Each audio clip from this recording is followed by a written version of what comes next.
In this video, I'm gonna teach you how to get motorized difficulty in Skate 3. It's a very easy process, so make sure to follow along.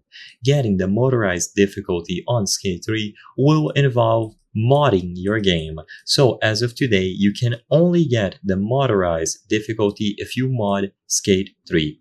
Because of this, you will need to install custom firmware on your Xbox or PlayStation console. I'm gonna try my best to give you a general overview of this process, but for a video of this length and this nature, I cannot cover the entirety of this. You will most likely have to watch a separate video if your console is not modded, and I'm gonna teach you how to get the most up-to-date information on getting the difficulty unlocked.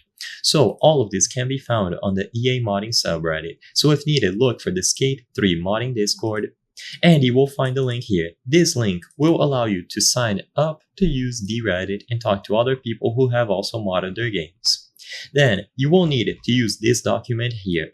So this link was posted 3 months ago. You can find it under this post on the Skate 3 subreddit by LiftZ. So if you scroll down on this post, motorized difficulty ?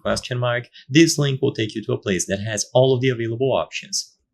So they will have guides for PlayStation 3, RPS 3, Xbox, and Engenia.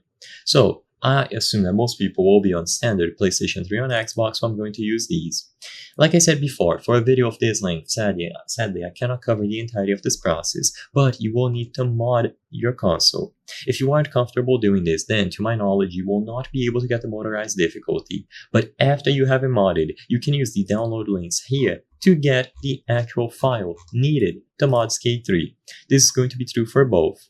So what you have to do after you do this and mod your console is to open Skate 3 with the necessary tools here, and you will have access to the mod menu. Again, this is going to differ a lot from both, but as long as you go into the modding community and you run the necessary files, you will be able to get this difficulty unlocked. I hope I was able to help you on how to get motorized difficulty in Skate 3. If this video helped you, please be sure to leave a like and subscribe for more very easy tips. Thank you for watching.